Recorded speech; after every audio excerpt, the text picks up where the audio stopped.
はい、アグリ福ちゃんです。今日はですね、ゴーヤの、土作りの準備をしていきたいと思います。ほんならテスト。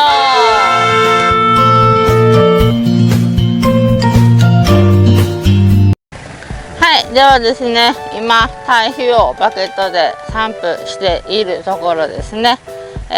一旦分ゴーヤの棚はありますので、約3トンですね、堆肥を入れていきたいと思います。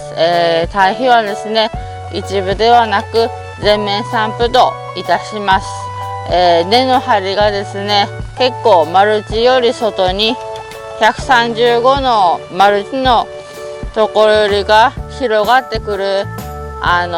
品種になっておりますので、全面散布をしなければ持たないと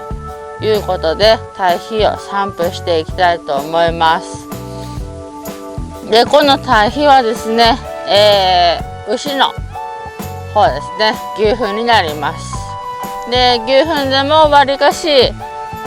ダマのあるダマがあるんですが、格安で、販売しております会社がありますので、そちらの方にお願いして持ってきてもらっております。で今、バケットでですね散布していますが、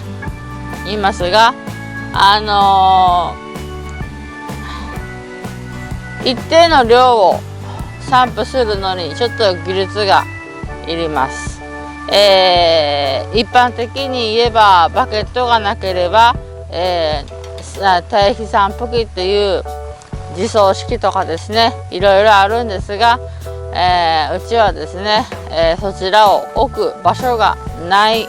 ということがありましたので、バケットでしております。バケットにもいろいろ使いようがあって、水タンクを入れて散布機をする時とかにもバケットは使えますし、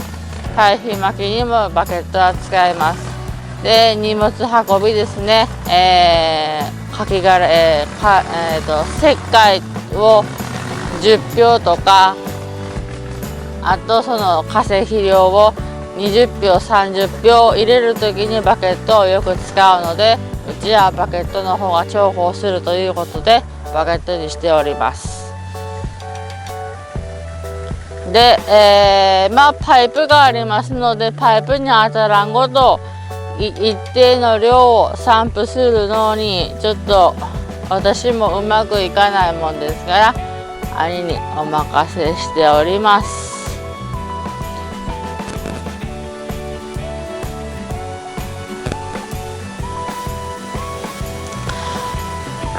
堆肥はそんな感じでですね、やっていきたいと思います。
はい、ではですね、今堆肥終わりが、堆肥散布の方が終わりまして、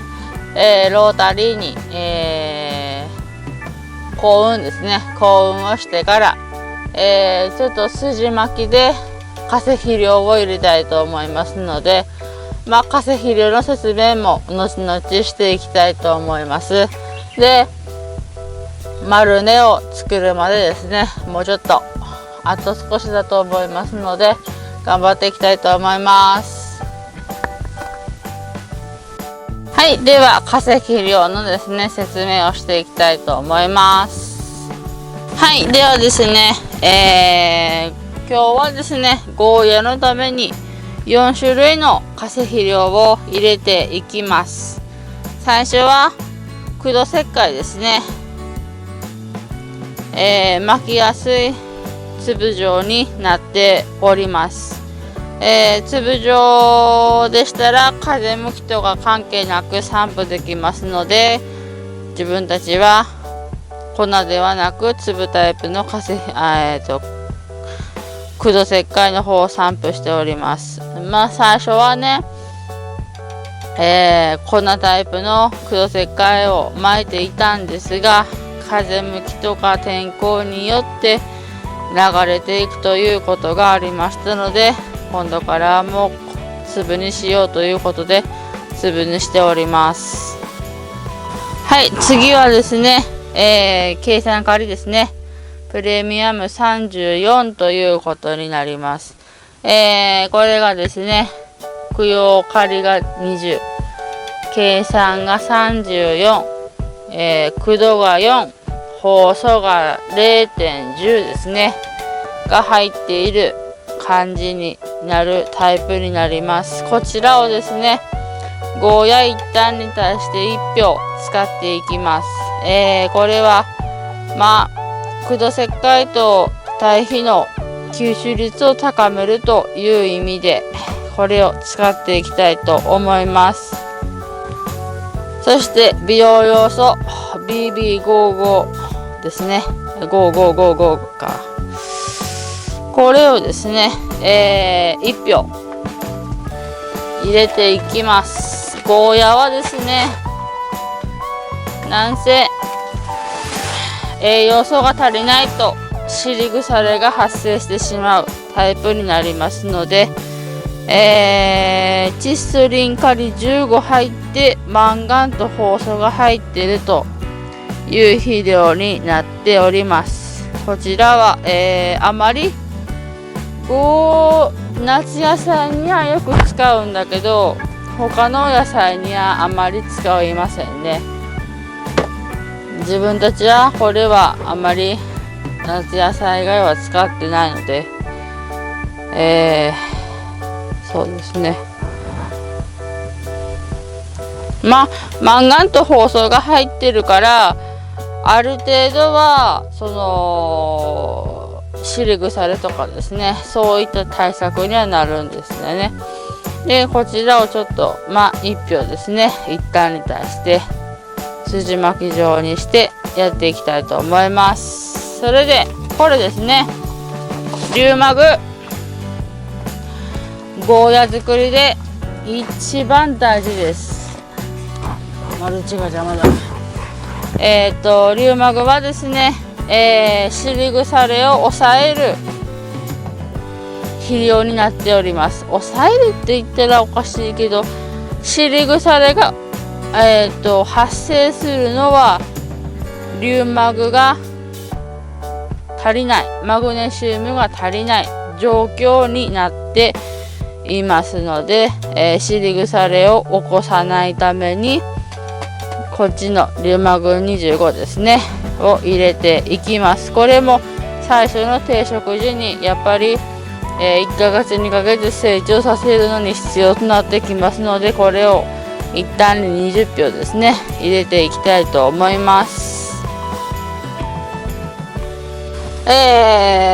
土作りについてですね、肥料、化石肥料の説明と堆肥の説明していきました。次はですね、農薬に関してです。大事の5、こちらを定食紙に使っていきたいと思います。マルチを張るときにですね、使うんですけど、ゴーヤの登録があったんだけどな。ニガウリの登録、コガネムシ類、種生え、ですね。あとネキリムシ類に対して使っていきたいと思います。まあ一番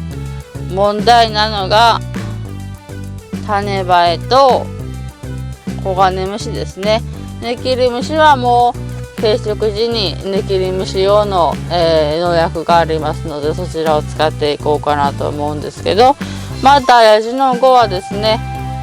畑を耕運する際に散布して畑を耕運してから使うという形になります。土の中にいる虫に対して、効果のある、農薬となっておりますので、こちらを、入れることで、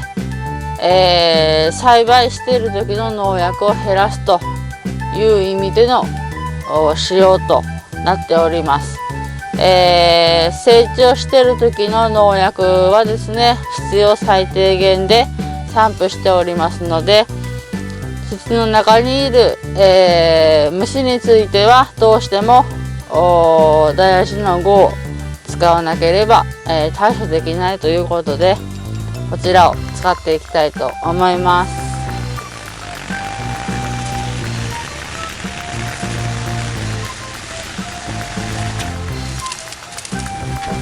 はい、ではですね、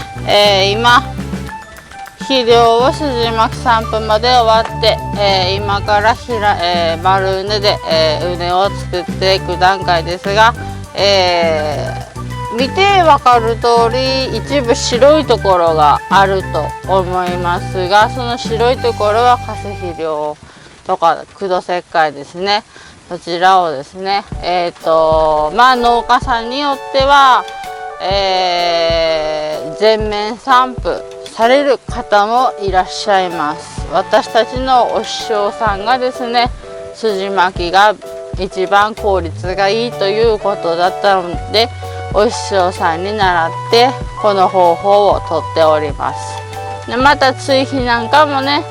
マルチの畝からでパーッとかければいいよっていうふうに教わっておりますので、こちらもですね、追肥もそんな感じでしていきたいと思います。丸畝に関してはですね、平畝でされる方と丸畝でされる方がいらっしゃいます。基本平畝でするのが普通なんですが、うちのここの畑はですね、U字路が、排水溝がですね、周りに囲まれておりますので、水はけが悪い畑になっております。サブソイラーとかああいったので掘削をしてもですね、どうしてもそれが、6月ですね、梅雨時になったらどうしてもちょっと地盤が弱ってしまうもんだから、平畝ではなく畝を高くする意味で丸畝を採用しております。ちょっとパラパラと雨が降り始めてきておりますが、強行突破いたします。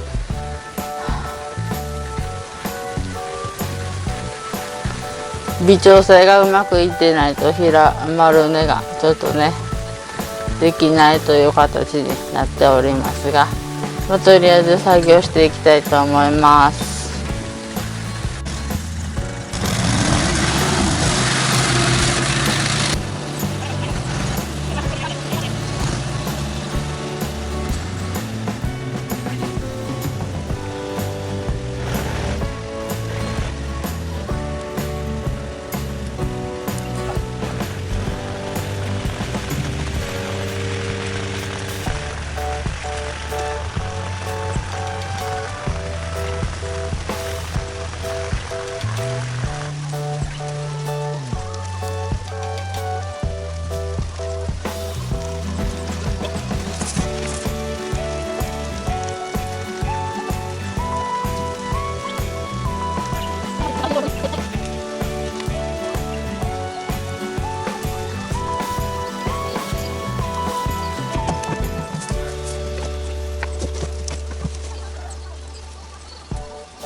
はい、ではですね、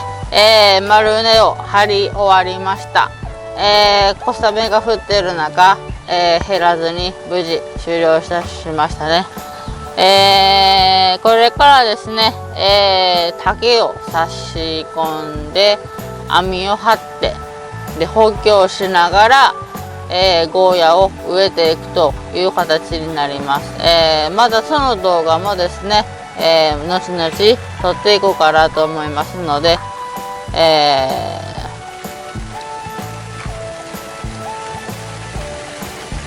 カッパ切るって言ったのにカッパ切ってないからびしょ濡れになってるんだけどね。今日の動画は以上となります。では後々ゴーヤの栽培の方法もやっていこうかなと思います。以上です。